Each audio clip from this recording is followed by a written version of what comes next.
चले जाते मुनि दीन दिखाई, चले जाते मुनि दीन दिखाई, सुनि ताड़िका क्रोध कर धाई, सुनि ताड़िका क्रोध कर धाई, चले जाते मुनि दीन दिखाई, चले जाते मुनि दीन दिखाई। चले जात मुनि दीन दिखाई, सुन ताड़का क्रोध कर धाई। गोस्वामी जी कहते हैं कि विश्वामित्र जी के वचन को सुन करके वो दौड़ पड़ी गर्जना करती हुई। और महर्षि वाल्मीकि लिखते हैं कि राम जी ने खुद उसको ललकारा। कैसे ललकारा?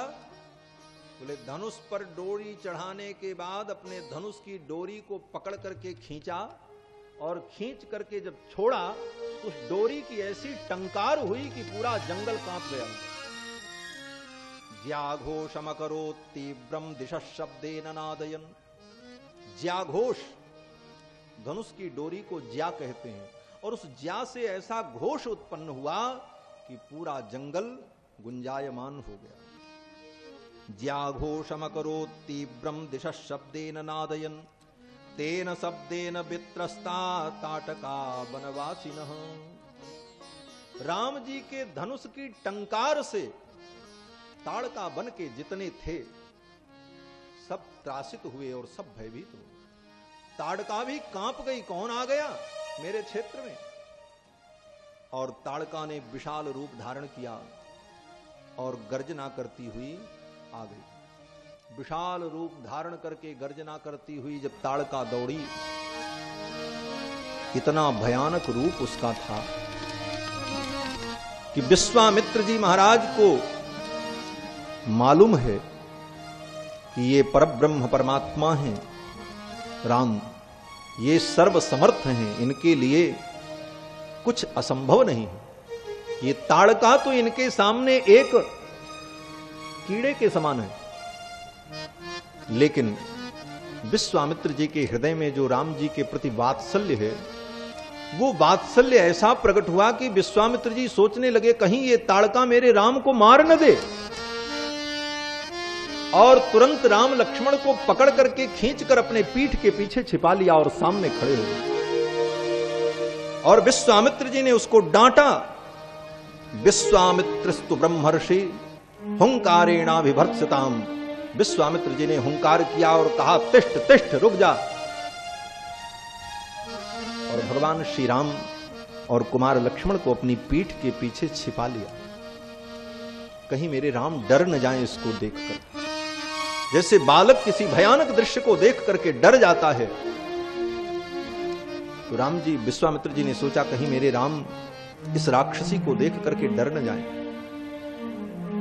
तुरंत फिर राम जी को आगे किया। राम और लक्ष्मण को हृदय से लगा करके दोनों के मस्तक पर हाथ फेरा और कहा कि स्वस्ति राघवयोरस्तु।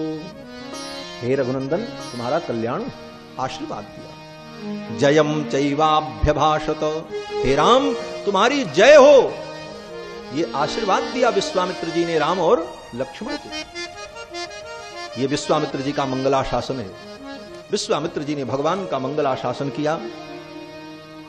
अब आज मंगलाशासन की हम चर्चा नहीं करेंगे। वाल्मीकि रामायण दीर्घ मंगलाशासन ग्रंथ कहा गया है। इस ग्रंथ में भगवान को सभी लोगों ने आशीर्वाद दिया है, और भगवान को आशीर्वाद देने की क्या महिमा है, इसका आचार्यों ने खूब अनुभव किया है। प्रसंग आएगा, फिर कहीं हम इसकी चर्चा करेंगे आगे। लेकिन आप यही समझो कि यहां पर विश्वामित्र जी ने भगवान का मंगलाशासन किया। जयम चैवाभ्यभाषत। हे राम, तुम्हारी जय हो। हे राघव, तुम्हारा कल्याण हो। राम जी ने कहा बस अब ताड़का मर जाएगी। बोले पहले नहीं मरती क्या? बोले पहले भी राम जी उसे मार सकते थे, लेकिन राम जी अपने गुरु की महिमा को, आचार्य की महिमा को प्रकट करना चाहते। दुनिया ये न कहे कि राम जी ने अपने बल पे ताड़का को मारा, दुनिया यही कहे कि गुरु की कृपा से इन्होंने ताड़का का वध किया है, मेरे गुरु की महिमा प्रकट हो। शिष्य का यही कर्तव्य है कि शिष्य अपने आचार्य की महिमा का विस्तार करे। शिष्य का कर्तव्य है कि गुरु ने जो मंत्र दिया उसको छिपावे और गुरु का प्रचार करे। गुरुम प्रकाशयेत धीमान मंत्रम यत्नेन गोपयेत, ये सिद्धांत है कि गुरु ने जो मंत्र दिया उसको यत्न पूर्वक छिपाओ, किसी को मत बताओ गुरु जी ने क्या मंत्र दिया। और गुरु जी बोले, गुरु जी के विषय में सबको बताओ, ये हमारे गुरु जी हैं, हमारे आचार्य हैं, हमारे पास जो कुछ है, हमारे जीवन में जो है सब इनकी कृपा का परिणाम, उनके यश का, उनकी कीर्ति का विस्तार करो, ये शिष्य का कर्तव्य है। गुरुम प्रकाशयेत धीमान मंत्रम यत्नेन गोपयेत। विश्वामित्र जी ने कहा, राम तुम्हारी जय हो। और ज्यों ही भगवान श्री राम ने धनुष पर बाण चढ़ाया, ताड़का गर्जना करती हुई दौड़ पड़ी। तो लक्ष्मण जी ने सोचा कि भैया तो अपना काम करेंगे, हम अपना काम कर लें। लक्ष्मण जी का क्या काम है? बोले कोई राक्षसी आ जाए तो उसका नाक कान काट लेना लक्ष्मण जी का काम। शूर्पणखा का नाक कान किसने काटा था? लक्ष्मण ने। और ताड़का का नाक कान भी लक्ष्मण जी ने काटा है, वाल्मीकि रामायण में वर्णन। और ताड़का ही नहीं, एक और राक्षसी का नाक कान काटा है। अयोमुखी नाम की एक राक्षसी थी। वन के प्रसंग में भगवान श्री राम लक्ष्मण दोनों भाई जा रहे थे। अयोमुखी नाम की एक राक्षसी आई और लक्ष्मण जी से कहने लगी हमसे ब्याह कर लो। लक्ष्मण जी ने कहा आओ, बस साफ कर दिया तुरंत नाक कान। तो लक्ष्मण जी महाराज नाक कान काटने में बड़े कुशल हैं। क्यों? बोले देखो, जो धर्म के मार्ग पर नहीं रहता उसे नाक की प्राप्ति नहीं होती। नाक का मतलब क्या है? बोले नाक माने स्वर्ग। स्वर्ग किसको मिलता है? बोले जो धर्मात्मा होता है। न नाक पृष्ठम न च पारमेष्ठ्यम। तो जो अधर्मी है वो स्वर्ग का अधिकारी नहीं होता, इसलिए नाक काट लिया लक्ष्मण। ताड़का आई, सौमित्रिरकरोत् क्रोधात् हृद कर्णाग्रनासिकाम, उसके दोनों कान को और नाक को लक्ष्मण जी ने काट लिया। नाक कान जब कट गया तब तो महाराज अभिदुद्रावकाकुस्तम लक्ष्मणम च विनेदुषी तामापतंतीम वेगेन विक्रांताम अशनीमिव। गर्जना करती हुई दौड़ पड़ी। फिर तो भगवान श्री राम ने एक बाण मारा और एक ही बाण में ताड़का का एक ही बाण प्राण है लीना, एक ही बाण प्राण है लीना। तीन जान तीन के पद दीना, तीन जान तीन के पद दीना। एक ही बाण में ताड़का का भगवान ने काम तमाम कर दिया। एक ही बाण में ताड़का राक्षसी जो गिरी सो पड़ी की पड़ी रह गई, उठ नहीं पाई। एक ही बाण में ठाकुर ने उसका उद्धार कर दिया। और ये ठाकुर जी की यात्रा जो है ना, इस यात्रा में भगवान ऋषि मुनियों का तो कल्याण कर ही रहे हैं, लेकिन इस यात्रा में भगवान तीन प्रकार की नारियों का कल्याण कर रहे हैं। तीन प्रकार की नारियां कौन? बोले तीन प्रकार की नारी होती हैं। एक जिसका विवाह नहीं हुआ, अधवा, जिसके कोई पति नहीं, धव माने पति, अधवा। और जिसका विवाह हो गया वो बोले सधवा, और जिसके पति नहीं है वो विधवा। तीन प्रकार की स्त्रियां, और इन तीन प्रकार की स्त्रियों का कल्याण इस यात्रा में भगवान ने किया। ये ताड़का कौन थी? बोले विधवा थी। इसको भगवान ने परम गति प्रदान की। इसके आगे चलेंगे तो सधवा स्त्री का कल्याण करेंगे। सधवा कौन? बोले अहिल्या, गौतम महर्षि की पत्नी। और जनकपुर में जाकर के अधवा, जिसका विवाह नहीं हुआ, ऐसी सीता का कल्याण करेंगे। ये कल्याण यात्रा है भगवान की। बंधुओं, भगवान श्री राम आगे बढ़े, ताड़का का उद्धार किया। उसी समय देवता लोग बड़े प्रसन्न हुए। एव मुक्ता सुरा सर्वे जगमुर्हृष्टा विहायसम। उसी समय देवता लोग आ गए महाराज। इंद्र आए, वरुण आए, और सब लोगों ने आकर के विश्वामित्र जी को साधुवाद दिया है। भगवान श्री राम की जय जयकार की है। देवता बड़े प्रसन्न हुए। चलो, असुरों का विनाश अब प्रारंभ हो गया है और अब धीरे धीरे असुरों का विनाश होगा। भगवान श्री राम आगे बढ़े। विश्वामित्र जी ने कहा, राम, एक रात्रि इस जंगल में हम लोग निवास करते हैं, तब आगे बढ़ते हैं। ताटका वन में एक रात्रि भगवान ने निवास किया। उवास रजनीम तत्र ताटकायाम वने सुखम। सुखपूर्वक एक रात्रि वहां पर निवास किया। और दूसरे दिन भगवान श्री राम ने प्रातः काल संध्या वंदन करने के बाद गुरु जी के चरणों में जब प्रणाम किया तो विश्वामित्र जी ने कहा, राम, अब मैं चाहता हूं कि आज तक अपने तपोबल से मैंने जितने अस्त्र शस्त्र अर्जित किए वो सब मैं तुम्हें दे देना चाहता हूं। भगवान शंकर की आराधना करके समस्त प्रकार के अस्त्र शस्त्रों को विश्वामित्र जी ने प्राप्त किया था। क्या क्या प्राप्त किया था?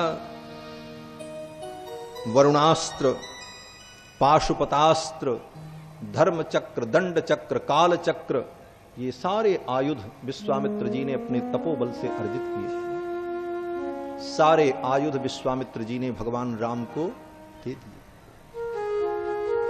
और वे सारे आयुध लोहे के और किसी धातु के नहीं थे। बोले तब? बोले सब दिव्य थे महाराज, मूर्तिमान थे। विश्वामित्र जी ने जब संकल्प किया तो सारे अस्त्र शस्त्र मूर्तिमान होकर के प्रकट हो गए। काल चक्र, धर्म चक्र, दंड चक्र, मुदगर, पाश, वज्र, अशनी, ये सारे अस्त्र मूर्तिमान होकर के प्रकट हुए। और सभी अस्त्रों ने, वो देवता थे महाराज, उन सभी अस्त्रों ने हाथ जोड़ करके भगवान श्री राम से कहा कि आपके गुरुदेव विश्वामित्र की आज्ञा भई है, आप हमें स्वीकार करो, हम आपकी सेवा में उपस्थित हैं। तो भगवान श्री राम ने कहा कि मानसा में भविष्यध्वम इति तान्यभ्यचोदयत्। भगवान श्री राम ने कहा कि आप सब लोग मेरे मन में आकर के बैठ जाओ, मेरे मन में बैठ जाओ। जब हमें जरूरत लगेगी हम आपका स्मरण करेंगे, आपको याद करेंगे, आप प्रकट हो जाना। ऐसा अस्त्र शस्त्र कहां मिलेगा? एक बंदूक व्यक्ति खरीदता है तो 20 किलो की बंदूक कंधे पर ढोते ढोते थक जाता है। राम जी के अस्त्र कैसे? बोले ढोने की जरूरत नहीं, सब मन में रहते हैं, जब चाहो तब प्रकट हो जाए। ऐसी दिव्यता है, सारे अस्त्र शस्त्र प्रकट हो गए। ततः प्रीति मना रामो विश्वामित्रम महामुनिम। और विश्वामित्र जी के चरणों में भगवान श्री राम ने प्रणाम किया। और फिर विश्वामित्र जी ने उन अस्त्रों के प्रयोग की विधि बताई और फिर वहां से आगे चले और अपने आश्रम का परिचय दिया,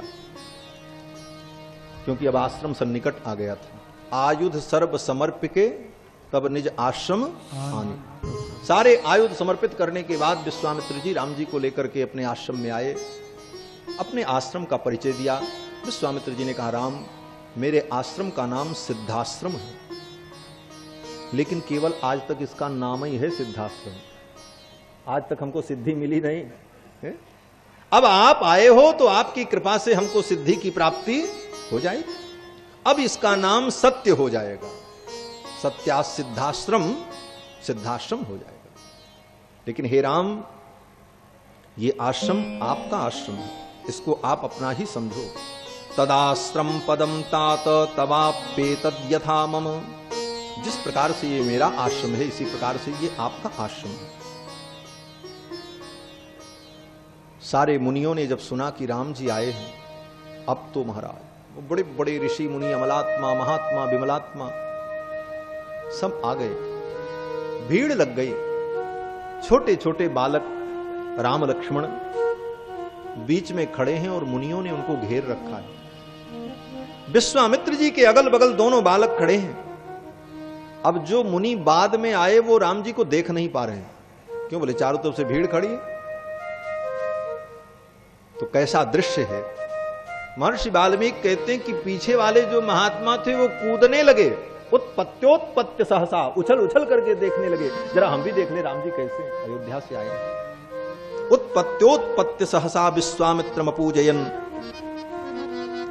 इधर तो ये सब होता रहा, लेकिन राम जी ने देखा जिस कार्य के लिए हम आए हैं वो कार्य प्रारंभ होना चाहिए। राम जी ने कहा, गुरुदेव अद्यैव दीक्षाम प्रविश।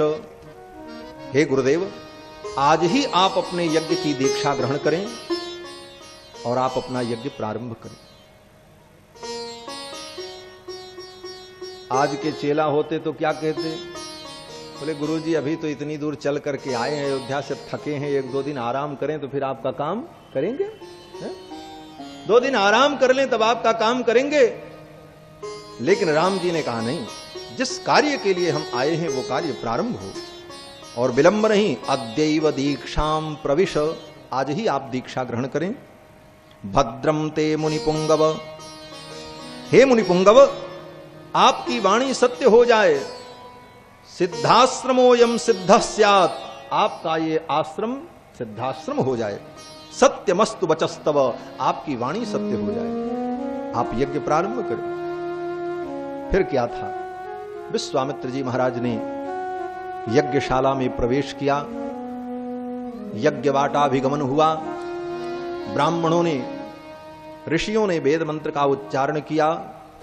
यज्ञ प्रारंभ हुआ। 7 दिन का यज्ञ था, सोम यज्ञ। सोम यज्ञ 7 दिन में संपन्न होता है। अब आजकल जो यज्ञ होते हैं, यथार्थ में कहा जाए तो ये यज्ञ है ही नहीं, इनकी होम संज्ञा है। जिन यज्ञों में स्वाहा शब्द का उच्चारण करके आहुति दी जाती है, इंद्राय स्वाहा प्रजापतये स्वाहा, वो यज्ञ नहीं होता, उसको होम कहते हैं। और जहां पर खड़े होकर बखटकार के द्वारा आहुति डाली जाती है उसको यज्ञ कहते हैं। महर्षि कात्यायन ने लिखा है, तिष्ठद् होमः बखटकारासु यज्ञः। जहां पर बखटकार से आहुति होती है उसको यज्ञ कहा जाता है। और ऐसे यज्ञ वेदों में वर्णित हैं। सोम यज्ञ, वाजपेय यज्ञ, अश्वमेध यज्ञ, श्रौतामणि याग, चयन याग, अनेक प्रकार के यज्ञों का वर्णन है। तो सोम यज्ञ 7 दिनों का यज्ञ होता है और उसमें बखटकार से आहुति होती है। यज्ञ का यही स्वरूप बताया गया है। चतुर्भिश्च चतुर्भिश्च द्वाभ्याम पंचभिरेव च हूयते च पुनर्द्वाभ्याम तस्मै यज्ञात्मने नमः।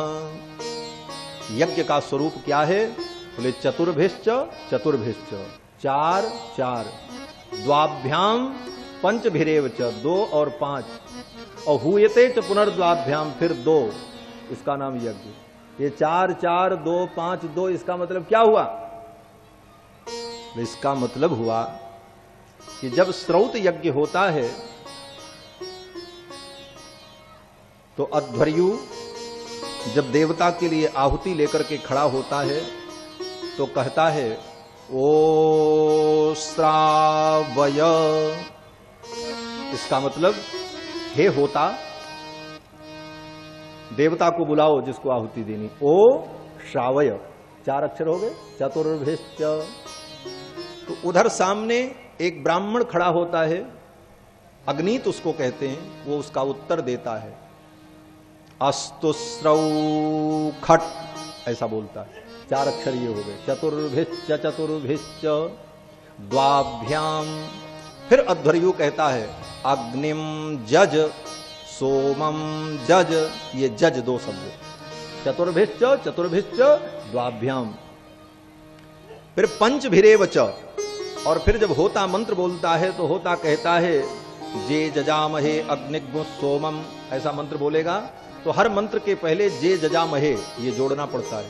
तो जे जजामहे ये 5 अक्षर, चतुर्भिश्च चतुर्भिश्च द्वाभ्याम पंचभिरेव च, और मंत्र के अंत में 2 अक्षर का उच्चारण करेगा। जब मंत्र समाप्त होगा तो बोलेगा बऊ खट, और तब अध्वर्यु अपनी आहुति कुंड में डाल देता है। इतनी बड़ी प्रक्रिया जहां पर होती है उसको यज्ञ कहते हैं। चतुर्भिश्च चतुर्भिश्च द्वाभ्याम पंचभिरेव च हूयते च पुनर्द्वाभ्याम तस्मै यज्ञात्मने नमः। ऐसे यज्ञ स्वरूप परमात्मा को हम प्रणाम करते हैं। सोम यज्ञ में, अश्वमेध यज्ञ में ऐसी ही प्रक्रिया होती है। ऐसे ही यज्ञ का हमारे गुरुजी प्रशिक्षण दे रहे थे, जिसमें ये आचार्य जी मार खाए थे। उन यज्ञों की विधि को पढ़ाने वाले आज पूरे भारत में गिने चुने लोग हैं, और उन गिने चुने लोगों में एक हमारे गुरुदेव भगवान हैं श्री ब्रह्मचारी जी महाराज, जो कि दक्षिण भारत से लेकर के उत्तर भारत तक बड़े बड़े वैदिक वेद के विषयों में किसी प्रकार का संदेह होता है तो मेरे पूज्य आचार्य के चरणों में आकर के अपनी शंका का समाधान प्राप्त करते हैं। ये मेरे आचार्य का वैभव है। बंधुओं, तो विश्वामित्र जी महाराज सोम यज्ञ कर रहे थे। 7 दिन का सोम यज्ञ था। 7वें दिन सोम यज्ञ में सुत्या होती है, और वही यज्ञ का प्रधान कर्म होता है।